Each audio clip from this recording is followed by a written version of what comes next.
Olá, pessoal. Nessa aula, nós vamos falar sobre a importância do rascunho na dissertação argumentativa.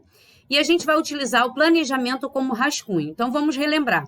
O planejamento, ele é uma enumeração de itens que precisa ter na redação, que são os itens mais importantes para a correção, por exemplo, do Enem e para facilitar a dissertação de modo geral, certo?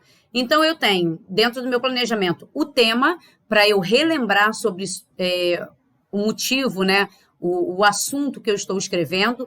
A tese é o meu ponto de vista sobre esse argumento, sobre esse assunto, na verdade, e a tese tem que ter 2 argumentos.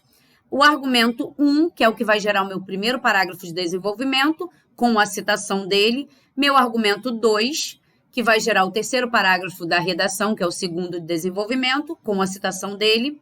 O objetivo é onde eu quero chegar com isso, o que eu quero resolver, que vai gerar a minha conclusão. Agente, ação, detalhamento e efeito social. Agente, quem vai fazer, a ação, o que será feito, detalhamento é o desenho da ação, como essa ação será feita, e o efeito social, que é como a sociedade vai se beneficiar com isso.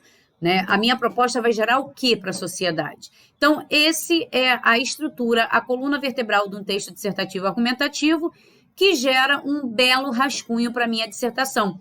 E ele é extremamente eficaz na hora do Enem, porque ele vai te render tempo para escrever a redação, ao invés de você escrever uma redação, um rascunho, né, propriamente dito, e depois você passar isso tudo a limpo, lembrando que você vai fazer modificações, isso vai tomar tempo. Então, se você tem apenas o esqueleto do seu texto num planejamento da sua dissertação argumentativa, o seu tempo se torna muito mais hábil para uma bela dissertação, que atenda a todos os requisitos quando a gente está falando de Enem. Então, vamos à parte prática. Tema, vamos supor que o nosso tema seja intolerância religiosa, falando de Brasil, claro, né? Apesar da intensa miscigenação entre diferentes etnias e intolerância religiosa trazida pelos portugueses e difundidas no processo de colonização, permanece presente odiernamente, certo? Então, ela está dizendo que, embora, né, traga com os portugueses uma intolerância, né, no processo de colonização, a miscigenação é algo importante que tem que ser validada no Brasil para minimizar a questão da intolerância.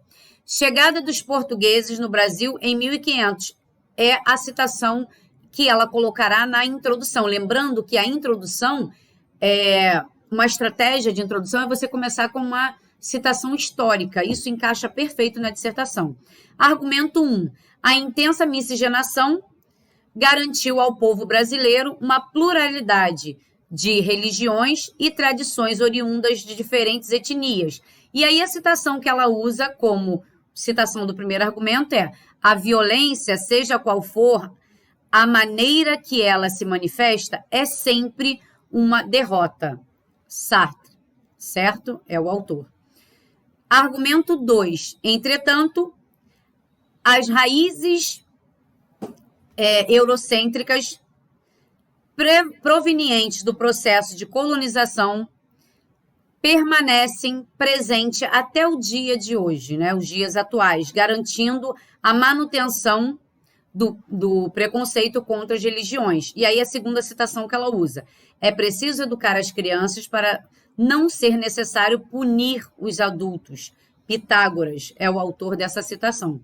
Então, ela tem uma tese em que 2 argumentos sustentam 2 parágrafos. Ela tem a primeira citação lá em cima, o Enem requer 3 citações para você ter os 200 pontos na competência 2, que é só modelo Enem, né? Que é só, desculpa, para o modelo Enem, né? É só para as citações, essa segunda competência. E aí, diante disso, há necessidade de resolver esse problema ao minimizar a questão da intolerância, que ela vem com o agente como Ministério da Educação, a ação promoção de palestras e debates, o detalhamento por meio de materiais interativos ministrados por profissionais da área da sociologia, pode ser palestras também, né? Como veiculada na TV e na internet. E o efeito disso? De tal forma, a sociedade brasileira será capaz de abandonar as práticas eurocêntricas formadoras do Brasil e o país se tornará mais tolerante e justo, abandonando o preconceito. Uma forma lúdica de se fazer esse planejamento é você desenhando, se você achar que a imagem vai chamar mais atenção do que a escrita em si. Então, essa é uma forma de rascunho para a nossa dissertação argumentativa, quando a gente está falando de Enem, de qualquer outro texto, que vai ser muito mais eficaz um planejamento do que você fazer uma redação propriamente dita e depois passar a mesma a limpo, ok? Nas próximas aulas veremos mais estratégias para uma bela dissertação argumentativa. Então, até lá!